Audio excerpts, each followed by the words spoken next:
Labvakar! Labvakar visiem tiem, kas mums šodien ir pievienojušies mūsu Zīmola Bioderma Facebook kanālā tiešraides webinārā. Un sveiciens arī tiem, kas šo tiešraidi skatīsies pēc tam video ierakstā. Mani sauc Diana, un es esmu Zīmola Bioderma produktu speciāliste. Un šodien es būšu arī šīs tiešraides moderātore, jo šodien es nebūšu viena šeit. Šodien ar mani kopā šeit ir divas brīnišķīgas ekspertas studijā. Un, kā jau jūs pēc reklāmas redzējāt, ka šodien mūsu tēma ir ļoti, ļoti aktuāla. Tāda saslimšana kā akne, bet šīs dienas tēma būs interesanta ar to, ka mēs skatīsimies noteiktu pacientu grupu, kas būs pusauģi, un skatīsimies un runāsim ar ekspertiem par to, kā tad akne tiešā veidā var ietekmēt pusauģu veselību, un kas ir nemazāk svarīgi tieši psihoemocionālo stāvokli. Un, es domāju, ka šī tiešraide arī noteikti vērtīga būs arī pusauģu vecākiem. Tā kā gūsim daudz jaunas atziņas par to, kā ne tikai pareizi kopt ādu, bet arī kā pareizi runāt ar pusaudzi un motivēt šajā cīņā ar pinnēm. Un saruna noteikti būs interesanta arī tādēļ tiem, kas ir mūsu sociālo tīklu sekotāji, jo iepriekš pirms tiešraides esat iesūtījuši mums daudz dažādas interesantas jautājumus, kurus esam ielikuši tiešraides scenārijā, tā kā secīgi klausoties tiešraidi līdz beigām, gan jau tiksiet arī pie savām atbildēm uz jūsu uzdotajiem jautājumiem. Bet, tad iepazīstināšu ar manām šī vakara kolēģiem. Tās būs divas doktora Kristīna Kalniņa. Sveiciens, Kristīna! Vakar. Un klīniskā psiholoģe Elīna Rotbaka-Zaremba. Sveiciens, Elīna! Prieks, ka esat šodien kopā ar mums. Nu, tad ievadā droši vien lūksim katrai, jūs esat speciālisti katra no savas jomas, bet katra varētu pakomentēt no sava skatu punkta, kas tad ir tieši tās lietas, kas būtu jāņem vērā pusauģu un jauniešu vecuma posmā. Un tad jautāšu varbūt tās pirmai doktorei dermatoloģijai Kristīnai Kalniņai. Pastāstiet tad mums īsi, kas tad vispār notiek šajā jaunā cilvēka organismā un kādēļ āda var būt viens no šiem spoguļiem šim vecuma posmam? Tas ir tas vecums, kad intensīvi mainās vispār viss hormonālais fons. Un protams, tā tēma tur ir ļoti plaša un daudzpusīga, bet vienkārši sakot, tas ir tas laiks, kad mainās hormonālais fons un androgēno, jeb dzimuma hormonu ietekmē, sāk pastiprināt darboties šie tauku dziedzeri. Un tad līdz ar to, ja ir stimuls, kas liek tauku dziedzeram strādāt, tad viņi arī strādā. Pirmais, ko mēs uz ādas redzam, ir pastiprināta taukošanās, vai kā tautā saka, spīdīga sejas āda. Tā varētu būt viena no pirmajām pazīmēm. Nākamais, ko noteikti mēs redzam, ir šo melno punktu, jeb komedonu veidošanās. Nu, un tad secīgi tam, ja šis process, tā teikt, ir palaists, tad mēs, protams, ar laiku redzam arī, protams, iekaisīgus elementus, pumpas, pinnas, saucam kā gribam, tas viss ir viens un tas pats. Nu, un tad parasti tas arguments, ko arī vecāki saka, visiem ir pumpas, nav jārastē. Savā ziņā tur tas arguments ir, bet jo visiem ir pumpas, un tur mēs varētu teikt aptuveni 90–95% cilvēku vismaz viena pumpa, es pat atļaušos teikt 100% ir katram bijusi dzīves laikā, bet ir jāsaprot tas, ka lielākoties vieglas formas akne būs šiem 60–80%, nu, un tiem, kam pēdiņās paveicās, tad ir vidēji smaga formas akne, un mēs, protams, to uztveram kā ādas slimību, kas līdz ar to arī prasa šo ārstēšanu. Tā kā pusauģu vienkārši vecumā ir tas laiks raksturīgi, kad mēs redzam, ka akne sākās, bet ko ļoti vēlos akcentēt, nav tā, ka ar pumpām cīnās tikai pusauģi. Šī problēma var turpināt ielikt arī līdz pat 25, 35 un arī pat 45 gadu vecumam. Tā kā tas ir tāds mīts, ka vienkārši gaidam un pāries. Tā kā tas ir tāds, tas var būt diezgan ilgstošs, tas laika periods, jā. Un tad jau jūs kā pieminējāt, ka tas, ka tu esi pusaudzis, tas nav 100%, ka tev būs šīs tādas problēmas. Nē, tas ir tas raksturīgais laiks, kad sākās tas pusaudžu periodā. Tas ir visgrūtāk pacientiem, kuriem pusaudžu periodā nav bijušas problēmas ar ādu. Ir bijusi perfekta tīrāda, un tad pēkšņi 20 vai 30 gadu vecumā sākās pumpas, un tas ļoti cilvēks mulsina, jo viņam liekas, pēkšņi pubertāte sākusies. Ja? Bet šī te akne, jeb pinni problēma var sākties jebkurā vecumā. Skaidrs. Bet tad mēs saprotam, ka mums no pusaudžu vētras notiek pārmaiņas uz ādas, bet man jājautā arī, kas ir tā iekšējā pasaule, kas ir tās psiholoģiskās īpatnības tieši pusaudžu vecumā, un kas ir tas, ko viņš piedzīvo, šis te pusaudzis. Ļoti plašs jautājums. Ļoti plašs jautājums. Jo ir tiešām atšķirības par tajā, kurā vecumā pusaudzis ir savā posmā. Jo pusaudžu vecumā šobrīd ir tādi tipiski 3 attīstības posmi. Un viņi katrs atšķirās ar to, kā pusaudzis, kā nobriest smadzenes patiesībā, kā viņš uztver pasauli, kā viņš interpretē. Un mēs nevaram salīdzināt 11-gadīgu pusaudzi ar 15-gadīgu pusaudzi. Un domājot tieši šajā aknes kontekstā, kas ir ļoti būtiski, ka mēs kā pieaugušie spējam gaidīt, mēs saprotam, ka ka rezultāts, tas vēlamais rezultāts neiestāsies tūlīt un uzreiz, un varbūt ne pēc dažām dienām, bet ir vajadzīgs tāds ilgāks laiks un ilgāks un regulāras pūles, lai mēs saņemtu tādu sev vēlamu rezultātu. Tad tas, kas ir tādas tipiskākās grūtības, ir, ka pusaudžu vecumā pusauģi bieži nespēja gaidīt tās labās sekas, tos iegumus viņiem gribas tā kā tūlīt.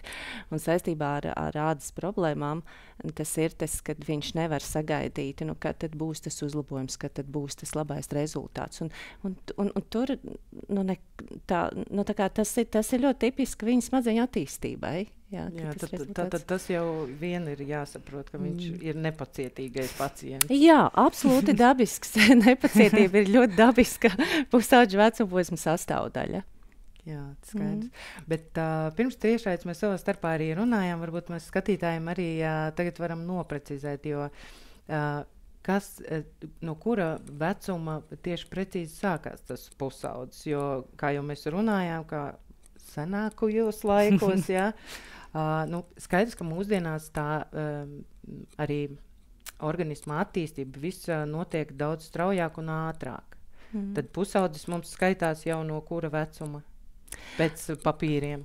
Jā, pēc papīriem. Redziet, tas ir tas arī, Kristīna, ko jūs teicāt, vai ne, ka tīri hormonāli jau šis pusauģu vecumposms iestājas ļoti agri. Un mēs pat varam redzēt pacientus, kuriem jau 7, 8, 9 gadu vecumā mēs jau redzam, ka pirmās tās komedoņa pastiprināt tauku dziedzeru darbību. Tā kā patiesībā, jā, tā mēs varam par pubertāti runāt jau salīdzinoši agrā vecuma posmā, un ir tie gan vairāk amerikāņu pētījumi, bet par to, ka meitenēm tas pubertātes vecums jau pirmās izmaiņas ir 7, 9 gadu vecumā, un puišiem nedaudz vēlāk 8, 10, bet mēs redzam, tie vairs nav 12, 13, kā mēs iepriekš uzskatījām, ja tas ir salīdzinoši daudz agrāk, šīs te pirmās jau izmaiņas sākās. Savukārt, atkal no tāda psiholoģiskā viedokļa, šī te psihiskā un emocionāla attīstība var netikt līdzi. Jā, es par to domāju, ka ķermenis var augt un viss kaut kas tur var notikt, bet tur netiek līdzi, kā saka, un tad ir tas, ka patiešām meitenēm šī te apziņa, ka viņa ķermenis mainās, un puišiem apziņa, ka ķermenis mainās, var būt krietni vēlāk, un viņiem vienkārši nepieciešams ilgāks laiks, lai pie tā pierastu, lai saprastu, kas ar mani ķermeni notiek, kādas tās izmaiņas ir.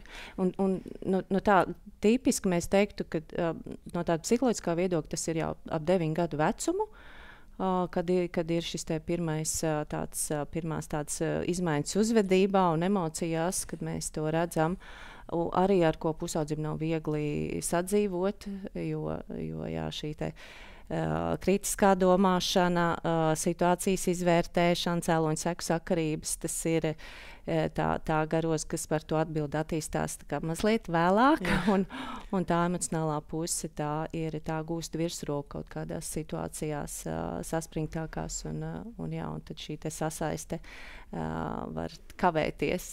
Jā. Tas jāsaprot tad arī vecākiem, komunikācijā ar savu bērnu, ka tās vētras var salīdzinoši agri jau sākties tomēr mūsdienās. Jā, un ka pusaudzis ar to vienkārši netik galā arī. Ka viņš nespēja to vēl saprast, kas ar viņu notiek. Un vienkārši šīs paškontrolas spējas ir stipri zemāks, nekā mēs gribam gaidīt no pusauģa. Tas nozīmē, ka tajā mazajā, nosacīta mazajā ķermenī stress veidojās, vai ne? Un tad es nākamā jautājuma sadaļā tieši gribu parunāt par šo te aspektu, kā tas ietekmē tieši gan ādas veselību, gan arī iekšējo pusauģu veselību, jo mēs jau zinām, ka pusaudzim no tādiem lielākiem pienākumiem ir skola, eksāmeni, un dažādas šīs te problēmas. Un tad es gribētu vaicāt doktorei Kristīnai Kalniņai par šo te stresa ietekmi uz šī cilvēka ķermeni, vai kāda tad ir šī te stresa ietekme tieši uz akni, ādas saslimšanu? Ar to stresu ir ļoti dažādi. Atkarīgs no tā, protams, cik ir daudz tie stresa momenti un, protams, arī tas, cik ilgstošā periodā tas stress saglabājās. Attiecīgi, tas var būt tikai šis eksāmena kaut kāds laiks periods, kad ir konkrētā brīdī tā slodze lielāka, emocionāli pārslodze, mums, protams, vairāk stresa hormoni izdalās, un tad brīdī mēs arī redzam, ka ļoti bieži akne pasliktinās, un to ļoti bieži akcentē paši pacienti. Tiklīdz vairāk ir tas stress, neizgulēšanās, jo biežāk viņi redz šos pāsinājumus. Jo turklāt arī tajā brīdī, kad mums ir pārslodze, nevienmēr ir jābūt tā, ka tas ir cilvēks emocionāli ļoti labils, bet viņš neizguļās. Ja mēs neizguļamies, tad mums gribās ogļhidrāts. Ja mēs ēdam ogļhidrāts, tie parasti ir cukuri, jaunietis parasti burkāns negrauž, kad viņam ēst gribās. Tad sēdās visas garšīgās lietas, ko parasti nevajadzētu ēst. Un šeit vienkārši ogļhidrāti arī papildus vēl stimulē tos tauku dziedzers. Bet šī korelācija par stresa ilgumu un cik daudz ir tas stress, mēs diezgan labi redzam uz ādas. Jā. Patiesībā to arī ļoti labi redzēt. Cilvēki, kur neslimo ar akni, ir jāiet uz randiņu vai kāds pozitīvs pārdzīvums, arī pēkšņi izmetās pumpu. Ja tas ir pozitīvs stress, bet patiesībā tas mehānisms ir diezgan līdzīgs, ja vienkārši šī tauku dziedzera stimulācija, protams, tur tā pumpa, kā parādījās, tā pārgāja, tad jaunietim pie hroniska stresa to mēs redzam labāk, un tur es arī aicinātu vecākus pārdomāt reizēm par to pulciņu pārbagātību, par tiem milzīgiem grafikiem, ka patiesībā reizēm vienkārši pusaudzim vispār fiziski nav laiks, kad atpūsties un pabūt un padomāt, un it īpaši varbūt arī reizēm ar nemīlamiem pulciņiem, kā ar to spiešanu, kad obligāti ir jāiet tur vai tur vai tur. Ja cilvēks kaut ko dara ar tādu ļoti lielu pretestību, tad, protams, kaut kādā brīdī tas arī parādīsies uz ādas. Viennozīmīgi. Redzēt, tā māmas tad sūtot bērnu uz nevēlamu pulciņu, tas pilnīgi var veicināt, ka cilvēkam veidojās pinnas.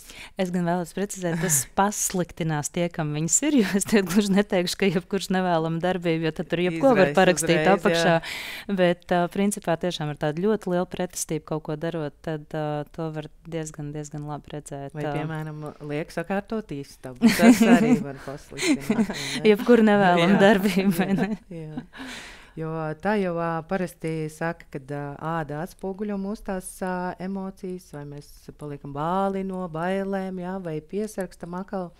Un tad man tev būs jāvaicā, Elīna, arī no šīs te stresa skatu punkta, vai var teikt, ka šis te psihoemocionālais stāvoklis var atstāt ilgtermiņā arī tādu iedarbību uz pusauģu fizisko un garīgo veselību.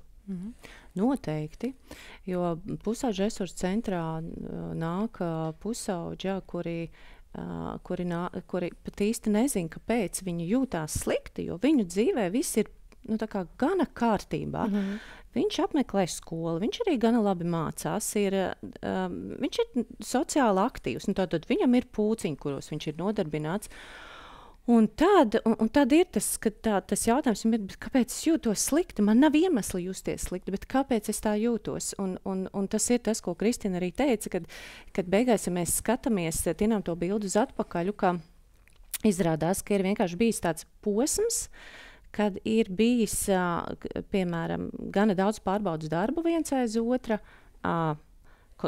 koncerti, tātad mēģinājumi gatavojoties Ziemassvētku koncertiem, ja? Un tur, protams, mēs gribam vislabāko, vai ne, taču redzēt, ka viss mums izdodās, jā, skolotājiem un treneriem un tā tālāk. Jā, un ko bērni patiesībā pusauģi, viņi ir ļoti elastīgi. Patiesībā pusauģi ir ļoti elastīgi, jo viņi to visu dara, ko tie pieaugušie ar viņiem prasa. Kur tad viņi citur liksies, vai ne? Tieši tā. Tad viņiem ar to elastību viss ir kārtībā, bet mēs pieaugušie reizēm neesam tik elastīgi. Bet cik gan var pielāgoties, un tas ir runa par to, ka acīm redzot ir tas līmenis, kur ir par daudz tam nabaga pusaudzim, jo cik daudz no viņa visi prasa. Jā, un tas ir tas, tā kā, kad mēs sajūtam to, mēs tolerējam to stresa līmeni, un tad mēs sajūtam, ka mums ir slikti, un tas ir tāda novēlošanos, domāju, tāda emocionāla, tāda slikta sajūta neizskaidrojama, jo it kā jau nekas nemainās. Tāds kumulatīvais efekts, ka viņš tā kā uzkrājās, ja? Jā. Pilna glāzīte. Un tas vēl ir pie nosacījuma, ka pusaudzim nav šo te izteikto psihoemocionālo problēmu, ka viņam nav šo te grūtību, ka viņam nav nekas no garstāvokļa traucējumiem. Ja? Viņš nav jūties depresīvs, viņam nav tipiski raksturīgi trauksme. Ja? Tad mēs iedomājamies, kas ir ar pusauģiem, kuriem ir šī jau predispozīcija, kuri jau atnāk ar to, ka viņi jūtās slikti un jau ir iestājusies kāda depresijas epizode viņiem. Es tev tālāk gribēju vaicāt par jautājumu, uz kuriem visiem gribās dzirdēt atbildi, kā tad tu ieteiktu kā speciālisti, kā tad mēs varam kontrolēt stresu? $1 miljonu jautājums. $1 miljonu jautājums, un atkal tāds ļoti plašs jautājums, bet ja mēs padomājam, kas izsauc mums, labi, es precizēšu, varbūt, kas mums stresu tā kā rada vairāk vai pastiprina, vai arī samazina, tad tās ir tikai un vienīgi mūsu domas. Ja, jo apstākļi var būt vieni un tie paši pusauģiem, vai cilvēkiem vispār, bet tās reakcijas, kā mēs interpretējam to, ko mēs piedzīvojam, tas gan var būt diezgan atšķirīgi. Un mēs zinām, ka ir pusauģi, kad nāk kāds kārtējais pārbaudas darbs, ir pusauģi, kuriem pilnīgi nospļauties. Kāds tur vērtējums būs? Būs sekmīgi forši. Es dzīvot varu. Un ir pusauģi, kuri ļoti, ļoti par to stresos. Un tas ir tas, ko mēs domājam par to, ko mēs piedzīvojam, kā mēs to saredzam, kā mēs to interpretējam. Un patiesībā tā ir tāda laba ziņa, ka, iedomājieties, ja tās ir mūsu domas, tas ir vismaz kaut kas, ko mēs varam kontrolēt. Jo mēs nevaram kontrolēt, ka skolotāji mums neliek rakstīt pārbaudas darbu. Mēs tur neko nevaram darīt. Viņš mums būs jāraksta šā vai tā, vai ne? Bet tas, kā mēs to uztveram, ko mēs par to domājam, to gan mēs varam ietekmēt. Un kā ir pēc tavas pieredzes viegli ir to mainīt? To domāšanas veidu. Paldies Dievam! Daba pusauģis ir ļoti pasaudzējis tādā ziņā, ka pusauģis smadzenes ir krietni elastīgāks nekā pieaugušo. Tā ir tāda laba ziņa. Mazāk dogumu, jā. Jā, tas nozīmē, ka katram pusaudzim ir iespēja mainīt šo domāšanu un skatīties uz lietām savādāk. Bet šeit arī ļoti svarīga piebilde. Te neiet runa par pozitīvo domāšanu. Te iet runa par tādu ļoti realistisku domāšanu, kur mēs skatāmies faktus, cik tad ir bijuši tie gadījumi, kad tu neesi nokārtojis pārbaudas darbu. Un tad jau aiziet tālāk, es jau esmu nokārtojis. Izrādās, ka viss kārtībā. Un tad ir bet, Bet 6 man neder. Un tādu mēs atkal skatāmies tālāk, kas tad, vienādi sakot, jūs droši vien sapratāt, es ceru, skatītāji arī saprat soli pa solim. Tad ir tas jautājums, kāpēc tev ir svarīgi gūt tādas labākas atzīmes, un kas tad notiks katastrofisks, ja tu dabūši tās 6 balles? Kas tur ir tik trausmīgi tajā? Un tad no tavas stāstītā, tad man viena tā doma bija par to, kad atkal domājot par tiem, kas mūs šodien klausās, kas visdrīzāk ir šo te pusauģu vecāki, kad arī no iesūtītajiem jautājumiem bija jautājums par to, ka, ja mājās ir brālis un māsa, ka tas ir normāli, ka viens var būt ar vēsu prātu un otrs var būt jutīgāks, vai ne? Jā, tas ir tas, ko vecāki bieži saka, ka ar brāli problēmu nav, ja, un viņam varbūt vajadzētu aizņemties to saprātu un atbildību sajūt no tās māsas, ja, bet māsa ir iespējams trauksmaināka un to jau arī, patiesībā to jau arī rāda pētījumi, bet pētījumi atspoguļo arī sabiedrības tādu, sabiedrības uztver par mazliet tādu stereotipizāciju, ka meitenēm ir raksturīgas tādas internalizētās izpausmes, tāda augstāks trauksmes līmenis, depresijas tāda simptomātika, un puišiem ir vairāk tādas uzvedības problēmas tā tālāk. Bet arī uzvedības grūtības ir viena no depresijas simptomiem. Jā. Jo tur jau mēs iegājām arī tādā nopietnā tēmā par depresiju un arī par trauksmi.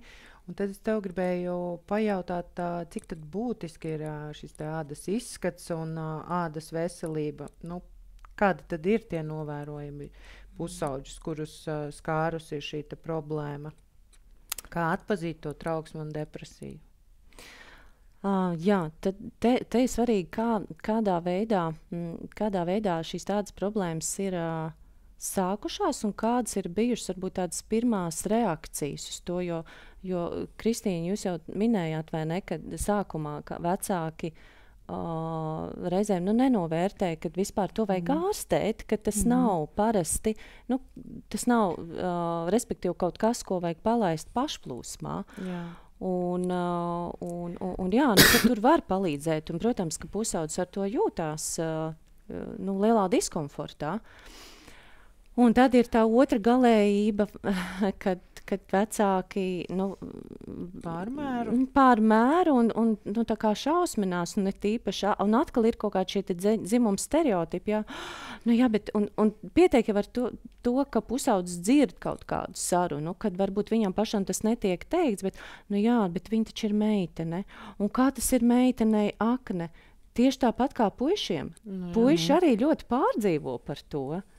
Un tad, tā kā ļoti daudz ir tas, ko mēs paši pieaugušie, kā mēs saredzam, ko mēs ar to darām, un tas, kas svarīgi ir, ka patiešām tā ļoti objektīvi un realistiski uz to skatīties, ka mēs to noteikti, mēs palīdzam to pusaudzim un vedam pie dermatologa, un patiešām taisam šo ādas kopšanas programmu vai rutīnu. Sākam kaut ko darīt. Jā, sākam kaut ko darīt.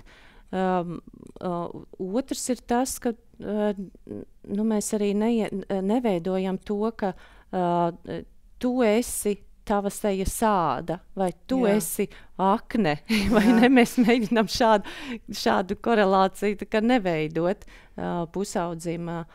Un tāpat laikā, ka mēs nododam to veselīgo vēstījumu, ka tas ir tavs ķermenis un tu par viņu rūpējies. Bet tu neesi tikai tavs ķermenis, tu esi vēl kaut kas vēl vairāk. Ja? Tā. Bet tad ir kaut kādi vienkāršie tādi novērojumi, pēc kā tad vecāks varētu vadīties un saprast, ka tam bērnam ir iekšēji, ka viņš jūtās nomākts, jā, vai tur varētu būt kaut kādas pat depresijas iezīmes, un kurš būtu tas laiks, kad vērsties pie pie tāda veida speciālistu, jo es zinu, ka mums sabiedrībā vēl joprojām pastāv uzskats, ja tu ej pie speciālista, tad tev nav viss kārtībā, bet es, protams, tā neuzskatu, tas ir absolūti tāds tumsonīgs uzskats, bet vai ir kaut kādas, pieņemsim, pazīmes, ko tad mamma varētu tā, nezinu, viņš mazāk runā, mazāk smaida vai kaut kādās aktivitātēs nepiedalās? Nu, ja mēs tā vispārīgi runājam, tad tas, ar ko es esmu saskārusies arī, ka nāk diezgan daudz pusauģu, kur ir tā kā ielaista šis te, depresivitāte. Un tas, kas ļoti traucē, ir, ka ir gana daudz rakstu par to, ka tur pazemināts garastāvoklis vai garastāvokļa svārstības ir ļoti tipisks pusauģu vecuma posmam. Jā, bet ir jautājums par to, cik ilgi tas tā ir. Un tipiski mēs runājam, ja vismaz 2 nedēļas mēs redzam, ka šis garastāvoklis ir diezgan pazemināts, tad noteikti mums nav jāgaida pusgads un noteikti var vērsties pie speciālista, jo tie pusauģi, kas nāk pie mums, tad, kad mēs ar viņiem sākam strādāt un tā kārtīgi iztaujāt, tad ļoti atšķirās tas, kā vecāki, kurā brīdī vecāki ir fiksējuši, ka pusaudzis jūtās slikti, un kurā brīdī pats pusaudzis saka, jā. Un, ziniet, tipiskākās atbildes ir pusgads, gads. Tas ir ļoti ilgi. Un tad iedomājieties, cik pusauģi, kā es minēju, patiesībā, cik viņi ir elastīgi un cik viņi spēj vispār tā labi funkcionēt, ka viņi tik ilgu laiku ir spējuši, ir mēģinājuši tikt ar sevi galā, mēģinājuši sev kaut kā palīdzēt. Tā kā, es domāju, noteikti nekad nebūs par ātru noteikti nebūs to pamanīt, jo, kā es minēju, tas ir tas, ka, diemžēl, tas tiek uzskatīts tā kā norma, bet ir runa par to ilgumu. Cik ilgi jo tā jūtas. Arī pieteikties pie speciālista, tas jau nav nedz sarežģīts process, ne? Vismaz pusauģu resursu centrā tas ir ļoti ātri. Šī pirmā izvērtēšanas konsultācija, kur ļoti ātri mēs varam izvērtēt, cik smagi pusaudzim ir, kā viņš jūtās, kāda ir tā smaguma pakāpe.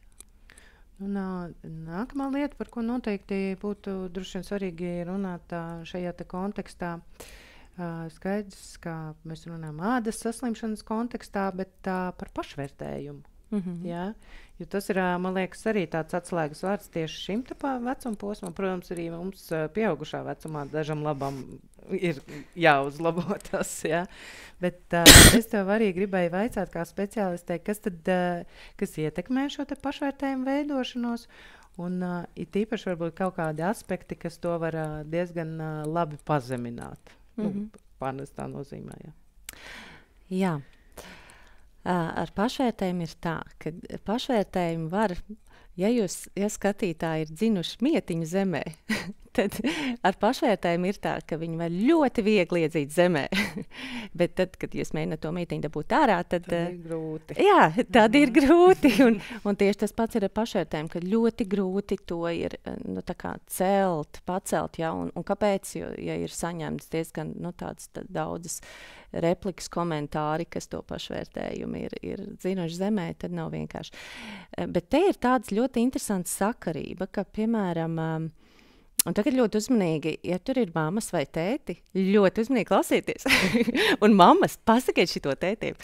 Jo, piemēram, ja runājam par meitām, tad meitu pašvērtējumam ir cieša korelācija ar tēvu, ar attiecībām ar tēviem, un kā tēvi, ko viņi saka savām meitām. Nevis mammas, bet tēvi. Kad tas, kā tēvi, ko tēvi saka meitām par viņām pašām, tas ir, teiksim, tās spēcīgāk ietekmē kā mammu vēstījumu, jo meitenes, šo te tēvu vēstījumi,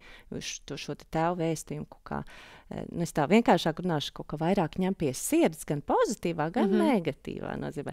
Tāpēc ļoti svarīgi ir tēviem iesaistīties meitu pašvērtējumu veidošanā, un tur ir šie te vienkārši izteicieni, ka tu esi forša meitene, tu man esi forša meita, un tu esi foršs cilvēks. Un, jā, tā kā tas ir ļoti būtiski.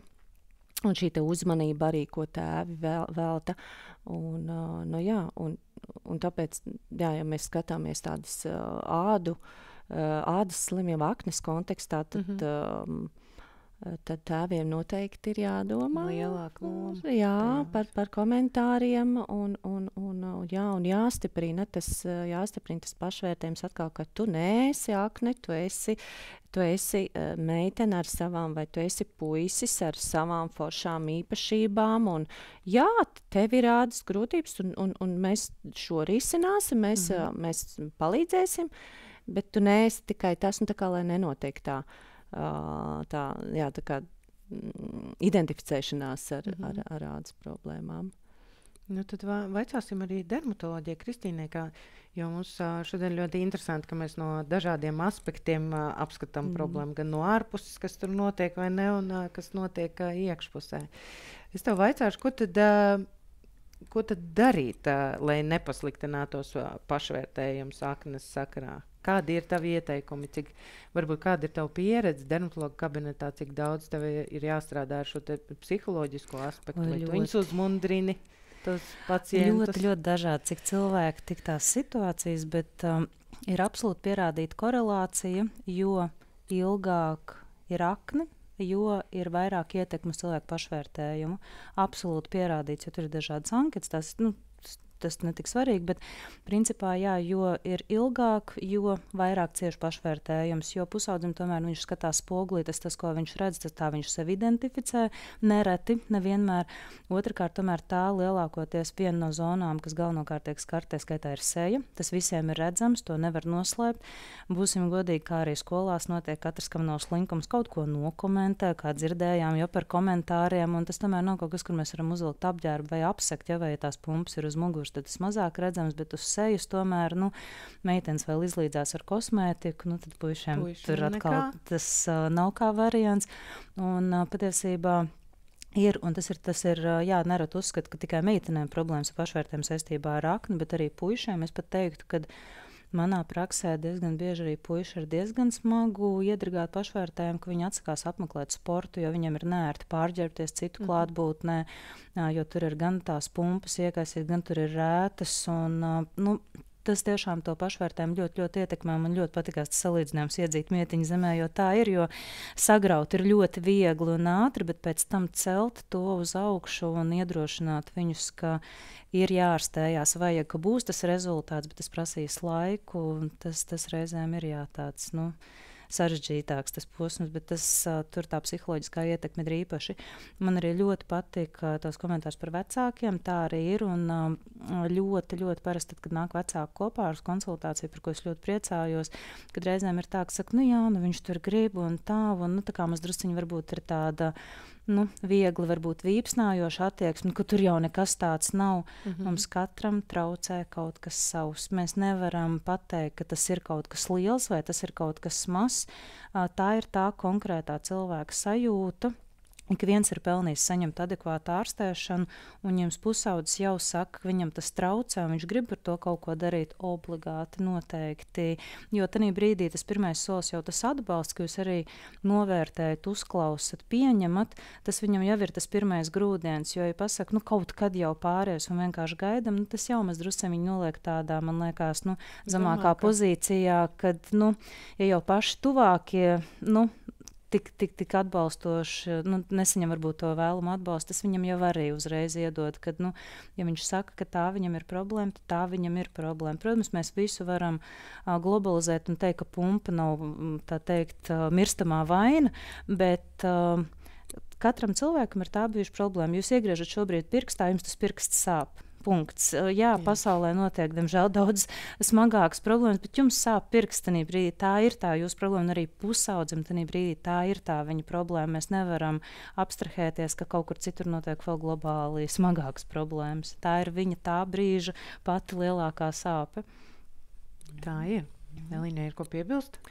Jā, un tātad par to, ka mēs nevaram noteikti padarīt maznozīmīgu to, ko pusaudzis piedzīvo, un ka uz to ir jārēģē. Ka tās nav vienkārši kaprīzes. Nekādā gadījumā. Jā, nekādā gadījumā. Skaidrs. Nu, tad vēl viena tāda interesanta joma saistībā ar šo ādas saslimšanu un saistībā ar pumpām un saistībā ar stresu. Noteikti, nezinu, vai kāds no skatītājiem ir dzirdējis tādu. Īstenībā mēs visi stresā knibinam ādu. Ja? Tā tas ir. Varbūt ne visi, bet tieši šī ādas saslimšana un arī pusauģi nerad tādu lietu mēs arī novērojam.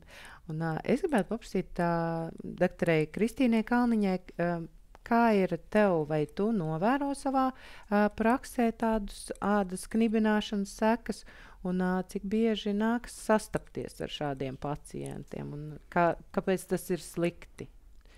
Kopumā redzam daudz, es pat teiktu ļoti daudz, jo pirmkārtām pie ādas mēs tiekam klāt. Tur, kur mēs tiekam klāt, mēs to redzam, tad mēs katrs paspiežam. Nu, būsim godīgi, vai katrs no mums kaut reiz nav kādu pumpu izspiedz, spogulī redzam, jā. Tas, kas pacientiem notiek bieži vien tā, ka mēs runājam arī šis stresa fons, un ir tā, ka ja tanī stresa fonā vēl ir tā āda knibināta, un viņš ir relaksējies tajā brīdī, nu, tas organismam tā kā ir narkotika, tā kā izlāde tajā brīdī ir noticis, un pie nākamās stresa epizodes neapzināti, ko mēs darām, atkal sāk knibinam, un reizēm tas aiziet tāds, par riņķi. Tā knibināšana kopumā tas vairāk ir, mēs uz ādas redzam traumatiskus bojājumus, tas ar to knibināšanu un spaidīšanu, tā skaitā tas var pastiprināt rētošanos tajā brīdī, bet pamatā ir tā, ka, ja pacients atnāk, tur ir pa kādai pumpai, bet mēs lielākoties redzam tos traumatiskos bojājumus, kad ir saspiedīts, tur pat smuki var redzēt nagu nospiedumus. Tur, protams, es sūtu pie kolēģis vispirms, jo tur ar to lokālo ārstēšanu, protams, tas būs vajadzīgs, bet konkrētam pacientam tā nav tā primārā problēma, kur vairāk tas stresa fons, tas mehāniskais kairinājums, tā rētošanās, jo vai pat reizēm gadās, ka atnāk praktiski ar tīru sejas ādu bez pumpām, bet viss ir nokasījumos, visa seja. Un tur ir šī neirotiskā knibināšana, un tas patiesībā cilvēkam ir izveidojies tāds kā, stresa menedžments patiesībā tajā situācijā. Un, protams, tie pacienti, kuriem to pasakas, viņus ļoti, ļoti aicina vienmēr doties pie psihologa, jo tie, kam ir ciets raksturs, kaut kādā brīdī jau viņš varbūt pārlauzīs sevi un neknibinās, vai ja mamma stingri pateiks, ka nedrīkst, tad ļoti aicina to mirkli nepalaist garām, jo tas psiholoģiskais, tā spriedze, viņa kaut kur transformēsies. Ja neknibinās, sāks galva sāpēt, vēders sāpēs, un tādā saucamā somatizācija. Tā kā šo mirkli parasti arī aicina nepalaist garām, ja mēs redzam, ka tas ir šī neirotiskā knibināšana, obligāti randiņš ar mūsu kolēģiem, jo bez kopējas sadarbības mēs īsti netiksim galā. Var jau rakstīt kopšanu tādu, šitādu, bet rokas nevienam es nesasiešu, ja? Tā kā noteikti. Jo tas nozīmē to, ka pacientam iespējams ir, piemēram, ādas problēma vieglā formā, bet viņš ar šo savu tā saucamo stresa menedžmentu vai ne, to ādas stāvokli padara pasliktina. Patiesībā arī uztur, jo tajā brīdī, kad mēs spiežam tās pumpas, viss tas iekaisums tie kaudos paliek, un pēc tam ar laiku ir interesanti šūnas savā starpā runā, un tad, kad mēs spaidam, tad tas iekaisums pēc tam patiesībā tiek veicināts, un jauni iekaisumi, jaunas rētas, un tas iekaisums jau pēc būtības ir hronisks, jo tas, ko arī vispār grib akcentēt saistībā par akni, mēs ādas tipu un ģenētiku kā tādu nevaram izmainīt. Mēs varam iemācīt, kā pareizi kopt, ārstēt, ko darīt, lai būtu, bet, lai kā es gribētu teikt, ka es būšu tā labākā, un tagad nekad vairāk dzīvē nebūs neviena pumpa, tas būs melots, un tas tāpatām kā Loram apgalvot, jums nekad vairāk nebūs iesnas. Kādam retāk, kādam biežāk, bet ģenētiku izmainīt mēs nevaram, bet katrā ziņā ļoti veiksmīgi kontrolēt. Jā, jums tas arsenāls šobrīd ir visnotaļ liels, ko mēs varam darīt lietas labā. Un ko par šo ādas knibināšanu saka psihologs? Vai tas praksē bieži tiek novērots, varbūt tās ne tikai aknu sakarā, bet kā doktora Kalniņa pieminēja nokasījums un tādas lietas, vai tā kā stresa izlāde? Jā, tas ir viens no stresa mazināšanas veidiem. Un Kristīne, jūs jau arī ļoti, ļoti tā precīzi teicāt, ka jo ar novēlošanos atnāk šie pacienti, jo pusauģi, tad jo nav viegli palīdzēt, vai ne? Un viens no tiem iemesliem arī ir tas, ka tas pusaudzis ir vairākus gadus vai mēnešus ir gana labi attīstījis stresa mazināšanas stratēģiju. Šādu paradumu. jā, šādu paradumu. Un varbūt tas arī vēl motivētu vecākus tomēr krietni saulaicīgāk vērsties pie dermatologa, lai šo te stresa mazināšanas stratēģiju nocirstu saknē, kas izveidojas kā aburtais loks. Un tas patiešām ir tāds tipisks aburtais loks, kad pusaudzim sākot piedzīvot akni, tikko parādās šie izsitumi, tad, protams, kad tas ļoti ietekmē pašvērtējumu. Vienam varbūt vairāk, citam mazāk, bet tas ietekmē pašvērtējumu. Un precizēs varbūt tādu ķermeņa paštēlu. Un tad tas, kas notiek, ka, protams, kad var pieaugt trauksmes līmenis, var pieaugt atsācis trauksmainās domas, ko citi par mani padomās, visi to redzēs, visi kaut ko drausmīgi nodomos par mani tā tālāk. Un, protams, ka tas raisa stresu, tas uztur, šīs domas uztur trauksmi. Ko pusaudzis dara? Viņš mēģina tikt ar to galā.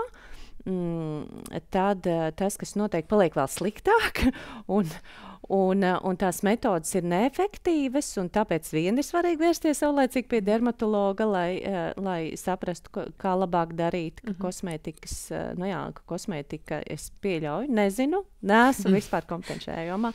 Iespējams, ka tā arī pasliktina ādas stāvoklis, nezinu, to jūs varat, Kristīne, nokomentēt. Nepareizi izvēlētu noteikti. Nepareizi, jā. Un tad tas, kas notiek, tad atkal kļūst sliktāk, trauksmes līmenis pieaug, tāpēc, ka es atkal izskatos, vēl drausmīgāk izskatos, nekas nemainās, rezultātu gribas tūlīt, un tad ir šis aburtais loks, un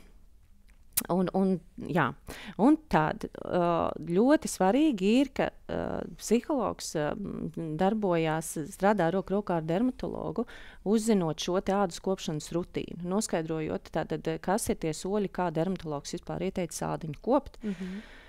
Jo nepiedzīvojot tādus tūlītējus rezultātus, protams, tā motivācija ļoti strauji krītās. Un gribas tam visam atmest ar roku.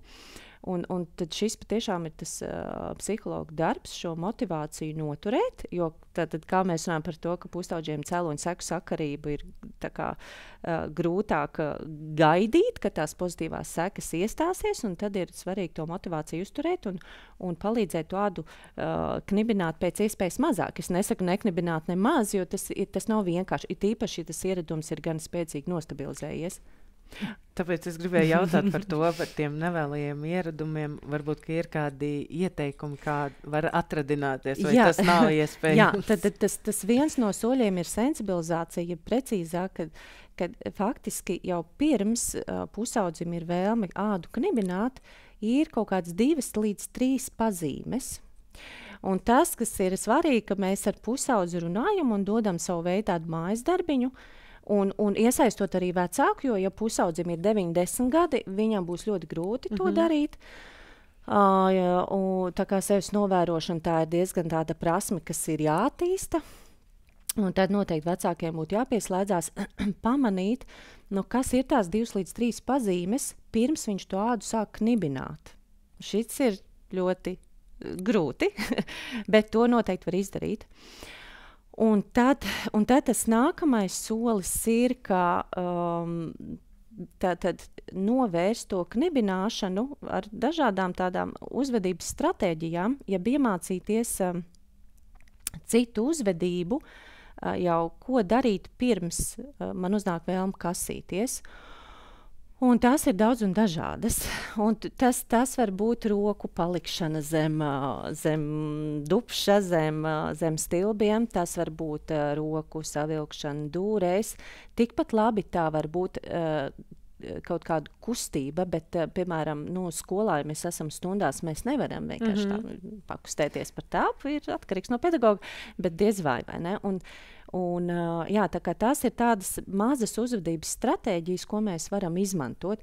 Un šeit ir svarīgi atkal, jo jaunāks pusaudzis, ka šeit vecāks palīdz viņam šīs te uzvedības stratēģijas iemācīties un iemācīt viņam un varbūt darīt kopā, līdz viņš iemācās to jauno uzvedību, kas ir tā vietā, lai sknibinu, es daru kaut ko citu ar savām rokām. Mīcu šīs te stresa bumbiņas, ja, jo pirkstiem gribas darboties tajā brīdī.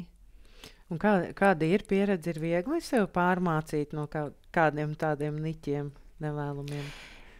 Tas ir dzīvē, tas tāds jā, redziet, tas ir tā, maziem bērniem būs grūtāk, kaut kā arī šķiet, it kā maziem bērniem tā uzvedība nav tik attīstīta, bet mazākiem pusauģiem, ja jaunāku vecumu pusauģiem tas var būt grūtāk, jo vienkārši viņi var būt arī impulsīvāki. Un šeit patiešām vecāki var padomāt, kā viņu bērniem ir tāda impulsu kontrole, cik viņi ir spējīgi tā kā sevi saturēt tās rokas un vispār kā viņiem ir ar emociju kontroli, ar emociju regulāciju.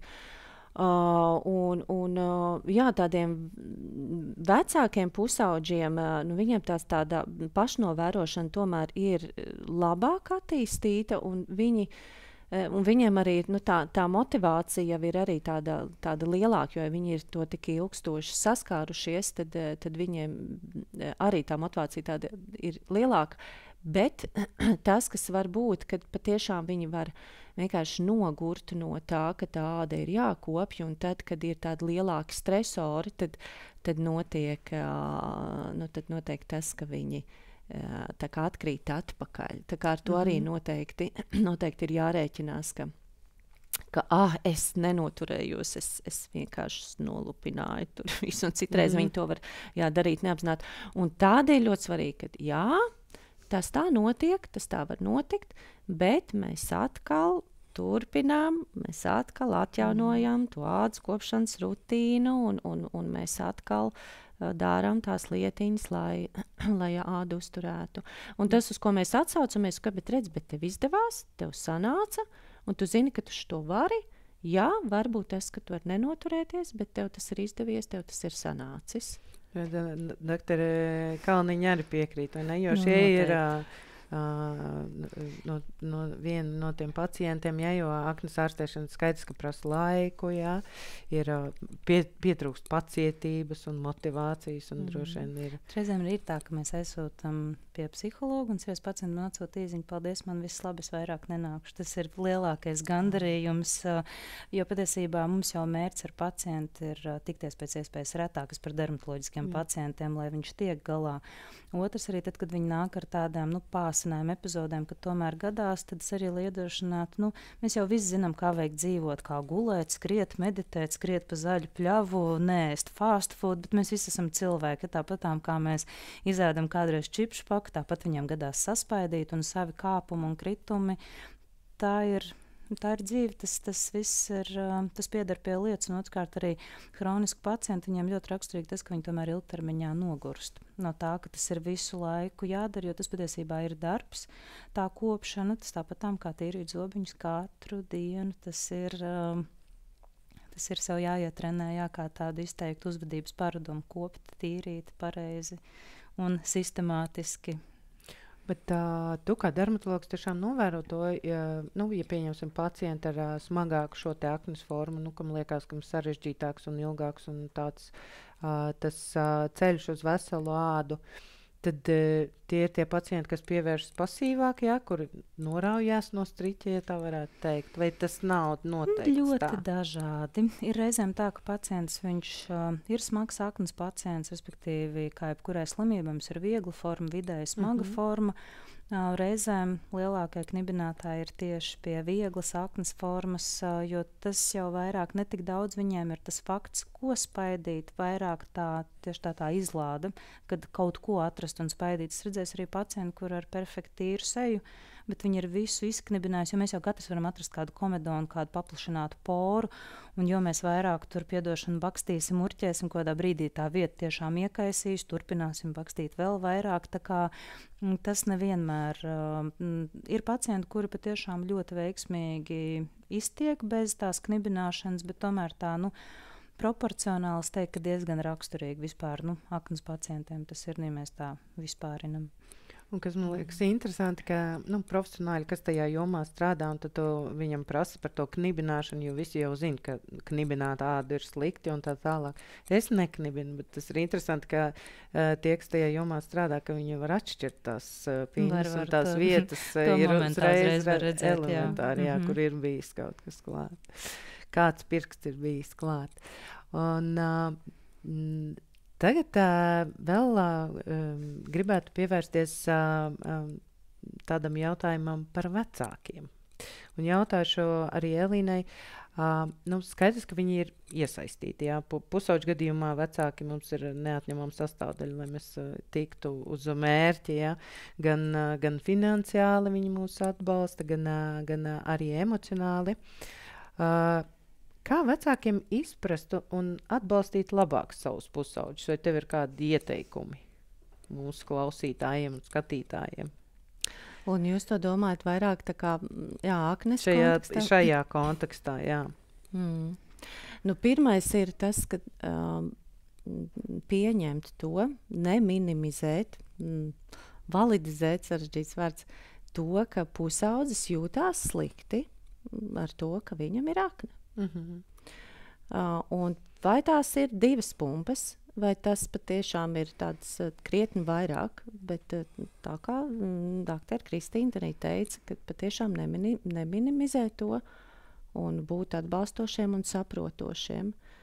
Un tas ir tāds pirmais ceļš uz tādu sadarbību un to, ka pusaudzis jutīsies uzklausīts un pieņemts no vecāku puses. Un tad, ja es tev jautātu par to otru aspektu, jo ir jau tās situācijas arī tādas, kad viens ir tas scenārijs par to, ka tas pusaudzis mammai saka, jā, ka man ir problēmas, es gribu to risināt, bet tad ir otra medaļas puse, teiksim tā, ka mamma redz, ka tur vajadzētu kaut ko risināt, bet izskatās, ka viņam vispār tas netraucē pusaudzim. Kādi ir tie ieteikumi, varbūt tā, atkal runājot par to, ka tas cilvēks tajā vecumā ir jutīgāks, jā, tur noteikti jāizvēlās kādi īpašie vārdi, lai viņu novirzītu varbūt uz ādas kopšanu un motivētu kaut kādā veidā. Es domāju, ka tas kas ir, ka ir svarīgi, ka vecāks mums samotivē pusaudzi tai pirmajai vizītei pie dermatologa. Un es domāju, ka šeit to var izdarīt arī kaut vai tā vispārīgi. Tieši tas pats, kas ir jebkādas elementāras pārbaudes, sākoties pubertātei, meitenēm sākoties menstruācijām, ginekologa apmeklējums, kur ir vienkārši saruna. Tieši tas pats ir to, ka taču, vai ne, neviens jau neliedz aiziet pie dermatologa. Vienkārši uz sarunu, pakonsultēties, kā pareizi vispār kopt tādu. Es patiešām maz ko sajēdzu no tā, bet tas, ko es sajēdzu, ir, ka ir kaut kāda ādas tipi, vai ne? Un es domāju, ka es nezinu, vai visas mammas ir tik ārkārtīgi gudras, kādu tipu kopt. un kaut vai tāpēc, tam akcentam nav obligāti jābūt uz to, ka, hei, klausies, tev tur kaut kas nav kārtībā ar to seju. Ejam pie doktora. Par to es arī domāju. Vai tu tā kā norādīja, ka tur ir slikti vai... Es domāju, ka pirmais ir, jo tas, ko mēs gribam, kādu vēstījumu mēs gribam iedot, ir, ka tavs ķermenis ir rūpju vērts, lai tu par viņu rūpētos. Vai tā ir akne, vai varbūt kāds cits problēmas, bet tas ir tavs ķermenis un tev par viņu ir jārūpējās. Tavs ķermenis ir vērtība un tev viņš ir, par viņu jārūpējas, jāuzpasē. Tā kā es domāju, ka tas ir tā vizīte pie dermatologa tīri par to, kā ādu kopt. Un es domāju, ka tad jau dermatologs man šķiet, ka labi varēs ievirzīt to sarunu. Pavaicāsim Kristīnai, kāda ir tā, jo ir, kā jau pieminēja, kad mēs visi nevaram zināt nekad visu, un vai tiešām varbūt tā, ka tas ietekmē tā pusauģa ādas veselību, ja vecāki nezina, vai nepievērš uzmanību, vai varbūt uz tādām vecmodīgām pamata lietām balstās.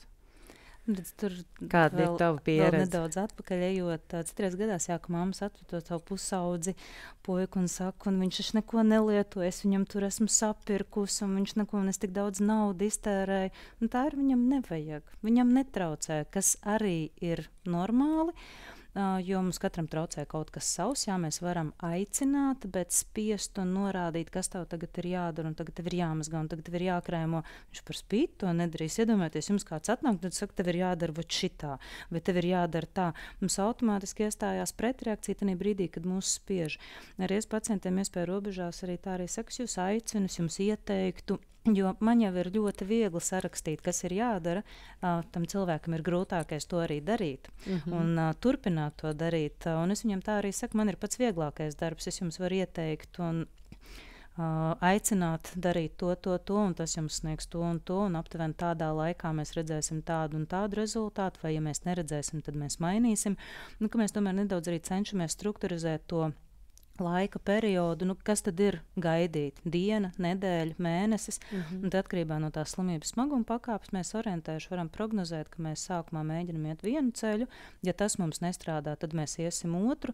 Nederēs šī terapija vai būs kaut kāds blaknes, mainīsim. Jo saku, mums šobrīd tas arsenāls patiešām pateicoties mūsdienu farmācijas kompānijām ir tiešām ļoti liels, gan kopšanas klāsts, gan arī medikamentu klāsts patiesībā ir ļoti attīstījies. Nav kā kādreiz, kad ir tikai viens preparāts vai nu panes vai nepanes, mums ir ko mainīt, un tiešām mēs tur varam darīt, bet ar to spiešanu, tas ļoti labs ieteikums aicina rūpēties par savu ķermeni, par savu veselību, bet ar tādu spiešanu reizēm tur var, manuprāt, arī dabūt pretreakciju.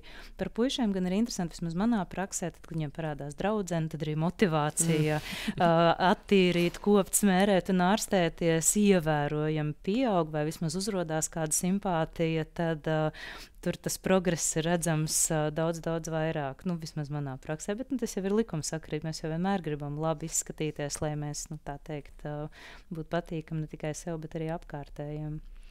Bet kā tad saprast, kurš ir tas īstais brīdis un vispār, kurš no speciālistiem būtu jāapmeklē? Vai tas ir ģimenes ārsts, vai uzreiz mēs ejam pie dermatologa? Vai ir kāds pumpu skaits vai kaut kas tam līdzīgs? Es zinu, man jāiet pie dermatologa. Pamatā jau visam ir vai sākam vienkārši ar kopšanas līdzekļu iegādi? Mums Latvijā mēs esam tādā ziņā ļoti privileģēti, ka mums ir ļoti labi attīstīta apmācība kosmetologiem, ļoti labprāt un arī ļoti veiksmīga sadarbība ar kolēģiem kosmetologiem, kas tiešām iesaka gan kopšanu, gan procedūras, un bieži vien viņi jau šī etapā tiek ļoti labi galā. Dermatologs, protams, arī mēs ar ādas kopšanu iesakam, ko var, varbūt reizēm ko nevajag, tāpēc pirms nākšanas ir labi, ja cilvēks var sagatavoties un sabildēt visu savu mājas aptieciņu. Jā, kas īstenībā ir ļoti labs ieteikums. Ko viņš tur dara un nedara, jo reizēm ir tā, ka es visu kaut ko lietoju, bet, kad precizējam, ko, tad īsti nevar neko nosaukt, kas ir saprotami, jo mēs tos nosaukums neatceramies. Tas arī pieder pie lietas, bet pabeidzot to, ka tātad šie pirmie ieteikumi ļoti aicina arī var doties pie kosmetologa, jo viņi ir ļoti advancēti ar ļoti labu šo izglītību un viņi ļoti daudz pacientus redz un tiešām ļoti veiksmīgi palīdz piemeklēt. Dermatologs, protams, vairāk tieši jau uz tādu ārstēšanu mēs pieslēdzamies, mums ir šī lokālā terapija, krēma, mums ir tabletes iekšķīgi, tā ir smagāka slimības stadija, bet, protams, vienmēr mēs arī skatāmies, lai tā kopšana būtu adekvāta, lai viņa nav pārāk agresīva, ko reizēm arī cilvēki pārcenšas labu gribēdam, kas ir saprotams, bet var gan pie kosmetologa, gan pie dermatologa, bet tīpaši, ja to, ko grib akcentēt, ja pusgadu laikā jums nav uzlabojums vai tīpaši jūs redzat gadu vai jūs redzat rētas, tad noteikti ir randiņš ar dermatologu, jo patiesībā mums tas ārstēšanas mērķis ir ne tik daudz pumpas, jo, protams, kaut kādā brīdī viņas pāries pie vienas vai otras terapijas, bet primāri, lai nebūtu šī rētošanās. Tas ir pats, ko es vienmēr cenšos akcentēt gan vecākiem, gan pacientiem, lai mums nav pēc tam tās rētas. Precīzi, paliekošas sekas, jo joprojām tas ir tāds mīts. Pumpas aizies, bet ir tas lietas, ir tāds joprojām mīts, tad, kad es gribēšu vai sadomāšu, tad es iešu likvidēt rētas. Diemžēl mums tāds gludeklis joprojām nav izgudrots, ar kuru mēs varam likvidēt, mēs varam uzlabot, mēs varam mazināt, viņas būs mazāk redzamas, mazāk izteiktas, bet tur arī ir sava šī nianse. Tas ir diezgan laikietilpīgs pasākums, tas ir finanses diezgan liels ieguldījums, nereti tas ir arī sāpīgs pasākums. Tā vietā, lai mēs iedot adekvātu ārstēšanu, mēs līdz tām rētām pat netiktu. Tas ir tas mūsu primārais mērķis, lai mēs novērstu ilgtermiņa sekas, kas atkal jau tās rētas arī atkal pēc tam emocionāli to pusaudzi ietekmē. Tātad, jo mums patiešām arī no sociālo tīklu lietotājiem bija jautājums par to, kur tad vērsties, ja? vai pie ārsta, un bija arī tiešām jautājums par kosmetologu. Tātad iesakam vērsties, konsultējoties par ādas kopšanu ar kosmetologu, jo tiešām kosmetologs arī var izvērtēt tālāk, kādi ir pareizākie šie kopšanas līdzekļi, un noteikti jau smagākā gadījumā iesaka jau tālāk dermatologa vizīti. Gan vēl iestarpināšu pateicu, bet patiesībā ļoti aicina arī doties uz aptiekām. Šobrīd ir ļoti attīstīts aptieku tīklos, kad ir konsultanti, apmācīti farmaceitu konsultanti, kuri ļoti veiksmīgi manā skatījumā iesaka ādas kopšanu. Tiešām ar ļoti labu izglītību, apmācību ir daudzas firmas, arī mūsu šīs dienas paldies pārstāvim, kas arī ļoti ieguldās pacientu izglītošanā, gan šīs mājaslapas, gan klātienē veikalā diezgan daudz stāstu par ādas kopšanu. Tā kā šobrīd tās iespējas ir gan daudz. Bet citreiz ir tā, ka ir ļoti daudz informācijas, ka tu pilnīgi apjūti. Protams, tas arī, kas būtu vislabākais, bet tomēr sākam secīgi, jo reizēm labu gribēdam mēs pārcenšamies, mēs sapērkam visu. Biežākā problēma pārmazgā seju, pārkairina, pārsausina. Vecā labā metode, šeit tad vēl parādās kliņģerīšu tinktūra un visu tagad dezinficēsim. Gribu akcentēt, akne nav dezinfekcijas vai netīrības vai kā savādāk jautājums. Protams, tā attīrīšana ir ļoti svarīga, bet ar mēru veselais saprāts joprojām ir jāieslēdz, ja tā kā pārmazgāt, pārcensties, attaukot visi šie spirtotie līdzekļi. Noteikti nebūs tas labākais. Jo īstenībā to efektu pat labāku var dabūt lietot maigākus līdzekļus, maigākus krēmus. Jā. Jo aknas āda, tas ir arī tāds mīts, aknas āda bieza, taukaina, tu tur var likt visu, ko vien vēlās. Patiesībā ļoti bieži viņi ir taukaini kombinēti problemātiski, patiesībā ļoti jūtīga. Gan uz medikamentiem, gan uz kopšanas līdzekļiem ļoti strauji rēģē ar apsārtumu, sausu plankumu veidošanos. Viņi tādi pārkārnāti jūtīgi paliek, pacients sūdzās, kad diskomforta sajūta arī parādās. Tā kā tur tā kopšana tiešām ir ļoti, ļoti liels stūrakmens. Tādam salīdzinājumam, ja mums zobos ir caurumi, mēs ejam pie zobārsta, bet mēs joprojām turpinam ikdienā zobus tīrīt. Tad te ir līdzīgi, mums ir kopšana, adekvāta kopšana, bet mums tālāk nāk kosmetologs, dermatologs, psihologs atkarībā no šīs problēmas, cik mums daudz vajag risināt. Jā, bet kopšana ir tiešām ļoti, ļoti svarīgs šis posms, jo dienas beigās ne dermatologs, ne kosmetologs pacientu vietā seju nenomazgās, ne sakrēmos, arī ne mamma, ne tētis to neizdarīs pašam pusaudzim, vien tas būs jādara. Vēl runājot par šo kosmetologu tēmu, un mums bija jautājums arī no sociāliem tīkliem tieši par kosmetologu. No kāda vecuma tu kā speciālisti vispār ieteiktu? Mamma vaicāja, vai tādi pusaudži, kuriem ir dažas pumpiņas, viņu var vest jau uz sejas tīrīšanām vai kā savādāk?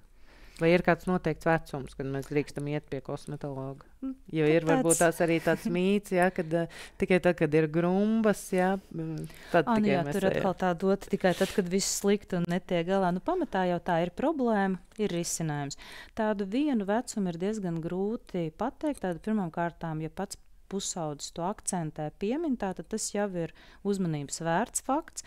Ja mums ir grūti piemeklēt, vai mums, nezinu, aptiekā īsti nesapratām jā vai nē, tad kosmetologs jau tātad tiklīdz mēs redzam, ka sāk parādīties pastiprināt tādas taukošanās, svīšana, pastiprināt pirmie šie komedoni.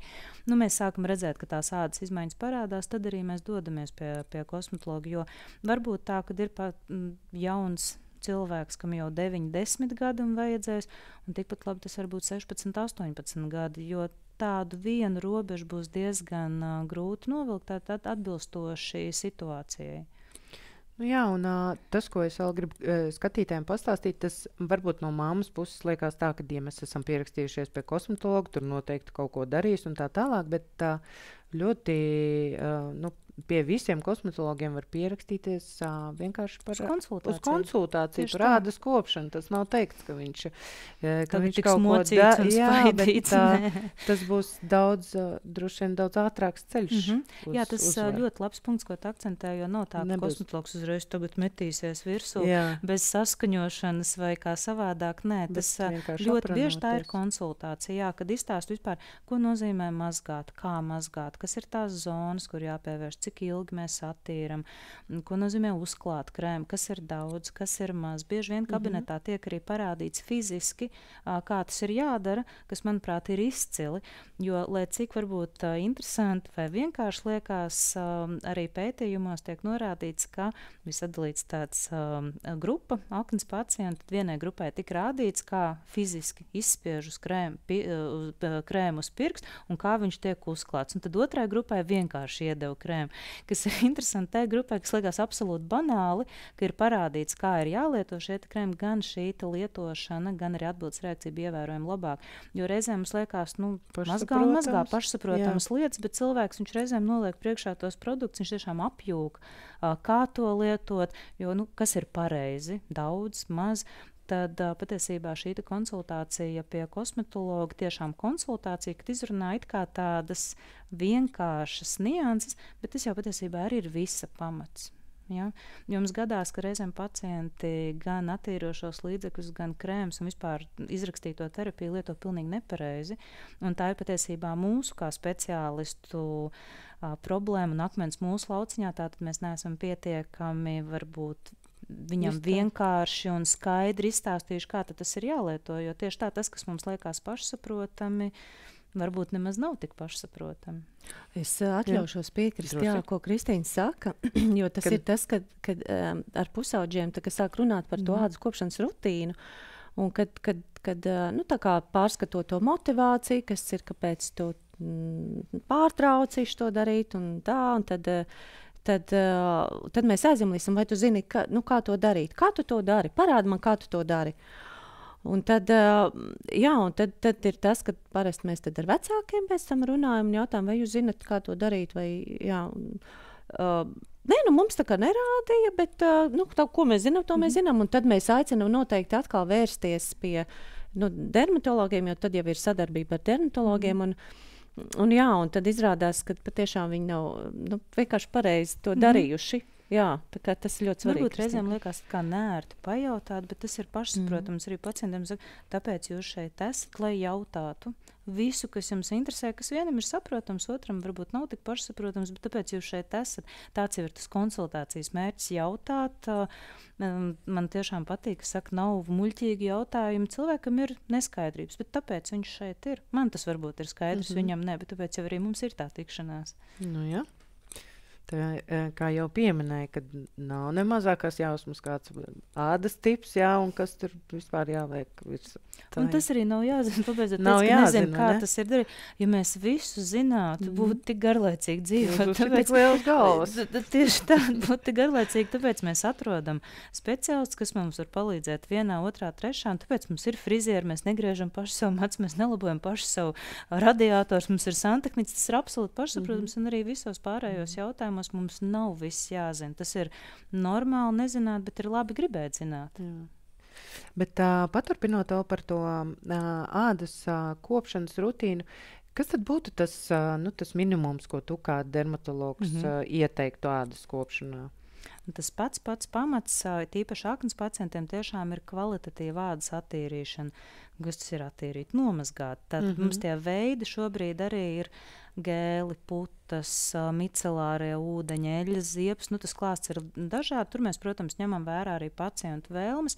Ir, kam patīk vairāk ar vatu attīrīt, ir, kam patīk pie krāna noskolot. Reizēm gadās, ka puišiem liekas, ka viņam tur ar vati tur kaut ko tīrīt nepārāk. Tad mēs arī prasām, kā jums būtu ērtāk, kas ir tas, kas jums patīk no līdzekļiem. Bet tātad tas pats minimums ir āda attīrīt 2 reizes dienā. Vēlams, lai šis līdzeklis uz ādas būtu vismaz minūti ilgi. Nevajag, protams, uzņemt tur chronometrā, bet tiešām, lai tas līdzeklis paspēja noņemt visu lieko, kas ir sakrājies uz ādas. Meitenēm bieži vien tā ir kosmētika, jo mēs ļoti ātri saputojam, ļoti ātri noskolojam, bieži vien tā attīrīšana varbūt mēdz būt nepietiekama. Tad es parasti aicinu pacientu smaigi, rotējošām kustībām, bez spiediena, bez pārlieku liekas berzes, jo tas nav tīrības jautājums. Tātad to darīt 2 reizes dienā, vismaz minūti ilgi. Tas nenozīmē, ka tagad ar vati ir jāberzē seju minūti ilgi, bet tā attīrīšana atbilstoši tam, kāda ir cilvēka ikdiena, tad mēs to attīrīšanu arī iesakām. Otra lieta, protams, ir adekvāta ādas mitrināšana, un tā ir krēma lietošana, kuriem gudrs nosaukums ir sebaregulējoši, jeb tauku dziedzerus aktivitāti ietekmējoši krēma, lai tā taukošanās nebūtu pārmērīga. Un ļoti bieži patiešām ar to arī pietiek pareizi attīrīt, pareizi noregulēt tauku dziedzeru darbību, un saulainā laikā vēl, lai neveidotos šīs pēciekaisuma pigmentācijas, pēciekaisuma sarkanās rētas, mēs iesakām vēl saules aizsargkrēmu. Un tas būtu patiešām tāds minimums, ar kuru neviens nekad neaizšaus garām. Protams, cita starpā reizēm pacienti atnāk, saka, man tas krēms nepatika vai man tas līdzeklis nepatika. Diemžēl uzminēt, kurš līdzeklis jums patiks vislabāk, tādas paredspējas man nav. Tas tāpat kā uzminēt, kurš ēdiens jums garšos vislabāk, bet tomēr ieteikt tos pamatprincipus, vai tā skaitā arī kopšanas līdzekļu sērijas, kur sastāvā vairāk ir 1 vai 2 vai 3 vēl, kas jums būtu labvēlīgi, to mēs, protams, varam ieteikt. Iespēja robežās dodam arī paraugus, ja mums tādi ir, lai var pamēģināt pirms pirkšanas, jo būsim godīgi. Rēķini nāk mums visiem. Pusaudži ir ļoti atkarīgi arī no vecāku finansiālām iespējām, jo tā ir konsultācija, tā ir šo līdzekļu nopirkšana. Par laimi viņi lielākoties pietiek salīdzinoši ilgam laikam, bet tomēr, ja ģimenē ir vairāki bērni un katram ir kaut kādas savas varbūt veselības nianses, vai tas ir viens vecāks, kas audzina, tā kā tas finansiālais aspekts arī ir vērā ņemams, jo, mēs tomēr rēķinamies, ko cilvēks var vai nevar. Ja jau sarakstīt tagad ārstēšanu 100, tas nav mērķtiecīgi, un patiesībā neviens pacients arī neiziet ar tādu rekomendāciju tagad tik milzīgu ārstēšanu, lai iedrošinātu pacients. Tas ir tā pirmā investīcija, bet viņi pietiek lielākoties ilgam laikam, un iespēja robežās tātad attīrīšana, mitrināšana, tie būs 10-20 eiro, kas jau arī pietiks ilgākam laikam, un tad, ja mēs 2-3 mēnešu laikā neredzam to vēlamo rezultātu, tad mēs, protams, skatāmies, vai pareizi ir bijuši lietoti šie krēmi un attīrīšana, vai mums tomēr pie attīrīšanas ir vai jāpievieno lokālā terapija, vai bieži vien mēs to darām uzreiz jau pirmā konsultācijas reizē, jo tas arī ir tāds mīts, ka tagad viens krēms, viens attīrīšanas līdzeklis atrisinās visas problēmas, jo tātad atkārtošos aknei ir šīs slimības pakāpes dažādas, varbūt ļoti viegla forma, un tur tiešām pietiks krēms, varbūt vidēji smaga ar izteiktu rētošanos, un mēs uzreiz sākam ar iekšīgu terapiju, kas nereti baida vecākus, jo tas taču ir kaut kas tik vienkārši, tik pārējoši. Bet tad es parasti argumentēju, ja jūs bērnam būtu cukura diabēts, vai mēs viņu neārstētu adekvāti, vai tad mēs teiktu, ka tagad gaidīsim, ka tas pāries. Tur kaut kā visiem ir ļoti pieņemama un skaidrs, ka vislabāko, visefektīvāko, lai būtu rezultāts. Te ir tieši tas pats, cik viens pacients ir pelnījis saņemt adekvātu, viņam piemērot terapiju, un ja tanī brīdī ir vajadzīgs tablets iekšīgi, tad viņas ir vajadzīgas. Tanī brīdī, ja viņas nav vajadzīgas, tad mēs, protams, bez tā iztiekam, bet smagai formai ir adekvāta terapija, un ar to reizēm ļoti, ļoti grēko vecāki, lai iedrošinātu ir problēma, ir risinājums. Un tas, ka viņš ir pusaudzis, jā, viņam arī ir nepieciešama terapija. Nav tāds viens noilgums, kad tagad mēs dosim un tagad mēs nedosim. Protams, jebkurām zālēm ir kaut kādas potenciālas blaknes, komplikācijas, bet jebkuram medikamentam ir arī ibumetīnam, ko mēs tik vai paracetamolam ēdam pie kuras situācijas jūs atvērsiet, tur to zāļu aprakstu, tur būs milzīgs saraksts ar iespējamām blaknēm un komplikācijām, bet pēc mēs pacientu kontrolējam un izvērtējam, tā kā tās iespējas terapijā mums ir. Un mums drusciņi novirzījos, bet patiešām mēs sākam ar to lokālo terapiju, kas ir visi tajā pamatā. Vajadzēs ārstēšanu, pievienosim. Otra lieta ir arī tā, ka nerad cilvēks sāk ārstēšanu, ir ļoti labs uzlabojums, bet paiet daži gadi un ir atkal pāsinājums. Jo tas, ko teica ģenētika un ādas tipu mainīt, mēs nevaram, un diemžēl akne pati par sevi, jo pēc definīcijas ir hroniska recidivējoša slimība, un to es pacientiem arī uzsveru, ne tāpēc, lai nolēžās rokas, bet lai viņam tādas reālas ekspektācijas, lai viņš zina, ko tādā situācijā darīt. Kāda lai viņš ir būs sagatavots. realitāte? Kāda ir realitāte, lai nav arī vilšanās sajūta, bet otrs arī, lai viņš zina, ka ir jārastē, mēs varam ārstēt, mēs varam dabūt izcilus rezultātus, tiešām fantastisks, un lai viņš ir gatavs tam, kad ir problēma, ir risinājums. Es nevaru viņam nevienā brīdī apsolīt, ka tagad uz saulē no tālu un nekad vairs nekādas problēmas. Iespējams, ka mēs tiksimies, bet, kā jau teicu, mans mērķis patiesībā ir tikties ar jums pēc iespējas retāk, lai tā teikt, jūs pats tiekat galā, mēs varam iedot tos līdzekļus un rekomendācijas, ko darīt, bet tālāk jau ir tas grūtākais darbs pacientam arī to darīt. Mēs jau zinām, ka vajag vingrot katru dienu, vai cik regulāri, cik bieži mēs to darām, bet mēs zinām, ka mums to būtu labi darīt, un te ir līdzīgi tas pats, jo cilvēki gluži vienkārši nogurst reizēm. Tā ir, jā, piekrīt. Jā, pilnīgi. Jā, Kristīna, ko stāsta, to patiešām jūs precīzi arī sakāt, kad nu, bet, protams, ka ja mums ir tāda rutīna, kas ir jāveic, pie kā mums ir visu laiku jāpiedomā, un pie kam tas rezultāts nav pilnīgi tāds ideāls, un tāpēc pat tiešām ir svarīgi, ir tīpaši pusaudzi, tā kā sagatavoti tai realitātei, kāda viņi būs, un nedot to sajūtu, ok, tas nav bezcerīgi, bet tu vari daudz ko darīt, jā, bet ir kaut kas, kur līdz kaut kādai robežai. Bet, ja tu darīsi šo, tad tas savukārt samazinās kaut kādu risku, vai tad tev būs arī emocionāli vieglāk ar to tikt galā. Un visu laiku vecākiem ir ļoti svarīgi uzturēt to motivāciju, bet arī nepārcensties un nepart daudz. Un tā kā noturēt, un vienmēr ir iespēja atnākt pie psihologa un saprast, okay, kas ir, kas par lietu, kas ir bijis, varbūt, kāpēc tu noguri no šitā un kāpēc tā motivācija pakritās, jo tieši tā tas patiešām var būt. Jā. Jūs skaidrs, ka tas ceļš ir ļoti, ļoti garš, un tas ir normāli, ka mēs jebkurā mirklī varam sākt atkal no nulles, vai ne? Noteikti. Bet patiesībā nevis no nulles, mums jau katru reizi tā pieredze, viņš jau zina, ka tā tad var lietot, tas nav tā teikt nerisināms, vai ka tas ir citiem, un tagad ar to jāsamierās, noteikti nē. Tā foršā lieta jau ir tā, ka ar vecumu tas cilvēks pats iemācās un pats ļoti labi sāk saprast, Protams. Uz ko viņam reaģē un kas ir tie līdzekļi, kas vislabāk palīdz. Bet, doktorē Kalniņai gribu vēl uzprasīt, jo mums bija diezgan daudz arī jautājumu tieši par šiem ādas kopšanas līdzekļiem. Un tad bija diezgan viena liela daļa jautājumu, kas atkārtojās, kad vai puišiem un meitenēm ir viens un tas pats ādas kopšanas līdzeklis, un kādi ir ieteikumi ar vārdu un ūsām? Tā globāli tā kopšana un ārstēšana neatšķirsies. Atšķirsies vairāk tas, ka puišiem biežāk patīk putojoši gēli, mazgāšana ar ūdeni. Viņi varbūt tur nav pieraduši ar tām vatēm un tur micēlē ar ūdeni. Tas viņam varbūt reizēm psiholoģiski arī tām varbūt traucējoši, bet mēs piemeklējam to kopšanu atbilstoši tam, cik viņš daudz sporto, tur sporta zāle, šīs te nianses. Mēs varam, kā jau teicu, tas klāsts ir tik ļoti liels, ka mēs varam pielāgoties jūsu vēlmēm. Spiežams ar dozatoru, putojoši mazāk ar smaržu, bez smaržas. Mēs varam, bet tā globāli tā kopšana neatšķirsies. Nē. Jo tad mēs ejam uz aptieku, jā, un skatāmies tieši konkrētai ādas problēmai.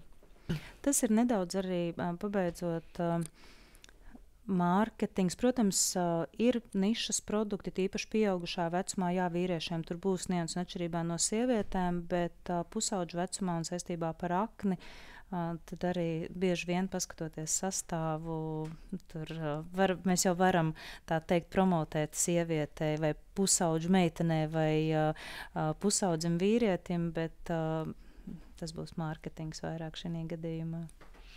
Un vēl tad man jāuzjautā, kas arī bija viena no tādām sasāpējušām laikam lietām, kā tieši ādas kopšanas jomā par muguras un dekoltē zonu, jo, kā mēs zinām, lokācija, ja? Tā arī bieži vieta, kuru veidojās šie izsitumi. Tieši tāpatām arī tā ārstēšana būs gan dekoltē, gan mugursādai, ir, lai tā lietošana būtu pēc iespējas ērtāk, ir pūšama aerosoli, kas palīdz noklāt lielu laukumu. Tas sastāvs attiecīgi tai problēmai vai cik izteiktie iekaisumi būs, bet tieši tāpat tā ārstēšana, jo varbūt skarta tikai seja, tikai dekoltē, tikai mugura, varbūt visas šīs zonas vienlaicīgi, varbūt tā, ka vienā dzīves periodā vairāk pumpas ir uz sejas un uz muguras tikai nedaudz, pēc tam ar laiku vairāk uz muguras un mazāk uz sejas.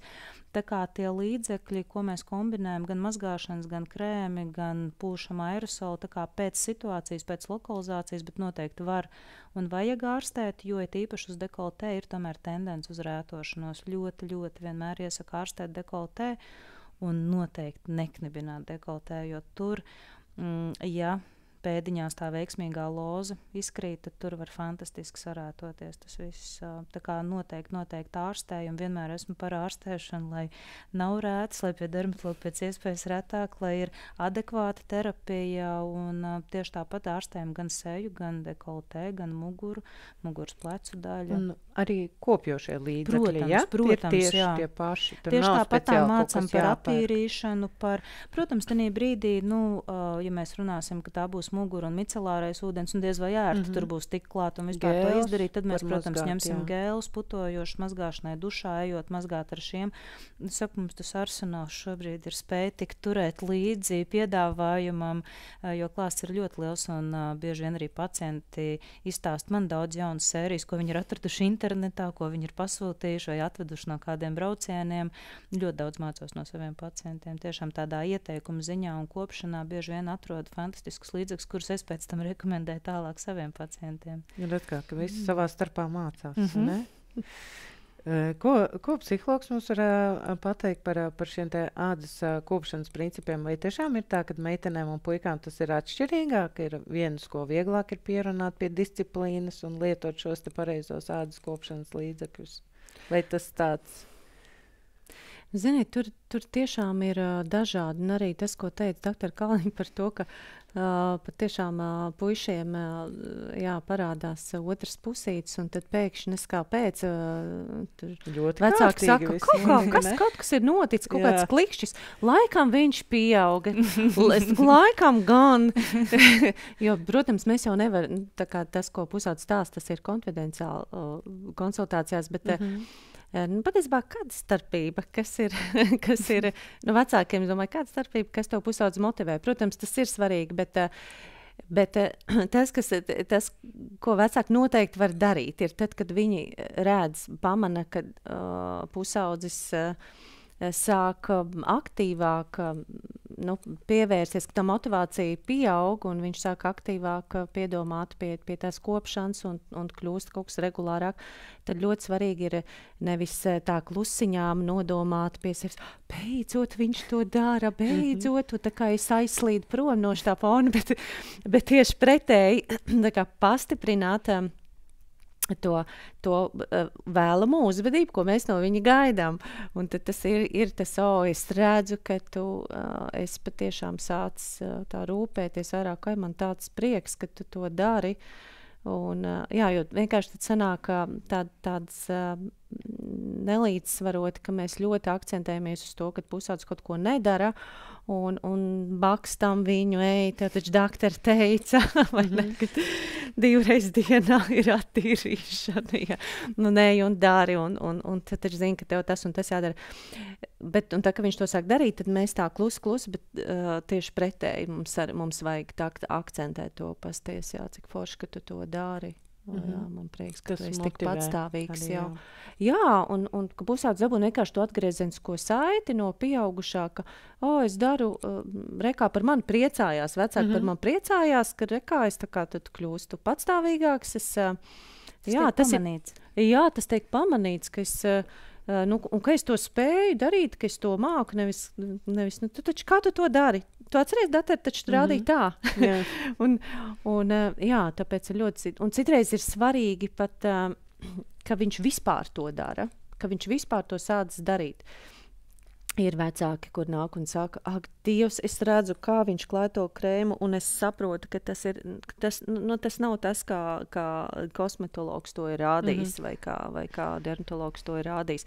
Un tad mēs ļoti izvērtējam individuāli, ja pirms tam viņš ir knapi pierunāms bijis vispār likt to krēmu, tad ir svarīgi, ka viņš vispār to dara. Viņš to nedara tā, kā gluži vajag, bet ka viņš vispār to dara. Tā kā patiešām tas ir ļoti individuāli jāskatās, un citreiz vecākiem no tām gaidām ir jānolaižās, un viņi ļoti, ļoti sagaida, zina, kā to vajag darīt, un ļoti, ļoti sagaida, kad jābūs. Un tāpēc ir jāstiprina tas, tu to dari, es pamanu, vai cik labi, ka tu to dari. Mēs beidzot nestrīdamies par šito. Un tad ir apusēji daudz labāks rezultāts. Jā, pusaudzis jūtas iedrošināts, viņš jūtas pieņemts, un beidzot tā mamma vai tētis, beidzot viņi pārstāja to morāli lasīt, ka atkal nav labi, atkal es kaut ko nedaru, bet kur pamana, ka es beidzot daru. Tā vietā, lai mēs pateiktu, pusaudzis sācis klāt, viņš pats sāc kaut ko darīt, tā vietā pateikt, tu ne tā to dari, tā atceries, kā daktarī teica, tad teikt tā, cik forši tu to dari, visu un liekamies mierā. Tā, jā. Tā kā iedrošinājums. Labi, mīļās. Mans saruna biedrenis man šodien tiešām ir bijis tik interesants vakars, un es ļoti ceru, ka arī mūsu skatītājiem šī tiešraide būs bijusi ļoti vērtīga. Un jāsaka, ka paldies, ka bijāt pacietīgi kopā ar mums. Jums šodien esam gana ilgi izrunājušās visas krustu un šķērs. Un skaidrs, ka neesam arī izrunājuši pilnīgi visu, kas jums ir interesējis, iespējams, jo jautājumi varbūt arī specifiski, bet jūs droši arī sev interesējušus jautājumus varat rakstīt mūsu sociālajos tīklos, jo mēs un mūsu kolēģi ir zinoši un arī cenšamies vienmēr atbildēt jums pēc labākās sirdsapziņas vai arī ieteikt labākos risinājumus. Un varbūt jūs katra no mums nobeigumā kādus ceļavārdus mūsu šiem skatītājiem tādā nobeigumā, ko mēs varētu novēlēt viņiem, šiem pusauģiem garajā ceļā uz veselu ādu. Kristīna, izturību. Vairāk par to lai sadzird, ka akne ir ārstējama. Akne tiešām ir ārstējama, kā jebkura cita slimība. Un tas ir tas primārais. Mums ir problēma, mums ir risinājums. 1, 2, 3, bet mēs to varam sakārtot tīpaši ar atbalstošiem vecākiem, ar atbalstošiem kolēģiem, ar tādu komandas darbu, bet akne ir ārstējama viennozīmīgi. Jā, Elīna? Jā, un es teiktu, tad neminimizēt to nozīmi, ko pusaudzis piešķir savai ādai, un tad atkal, protams, no tās otras galējības, tāpat laikā mūdināt pusaudzis to, ka tas tavs ķermenis ir tiešām svarīgs, un ka tu par to vari rūpēties, un tev tas ir jādara, un pieņem savu ķermeni un mīl to un rūpējies par to. Es atkal teikšu tādus vārdus, ja dara, tad rezultāts vienmēr būs. Jūs droši vien piekritīsiet, vai ne? Jo šis ir problēmas risinājums, kas ir garš, un varbūt tu kaut kur zūd tā motivācija un atkal centies, bet ja dara, tad vienmēr tas rezultāts būs. Mīļie skatītāji, es jums vēlēšu, lai esat veseli, un tiekamies kādā citā Zīmola Bioderma tiešsaistes webinārā. Atā!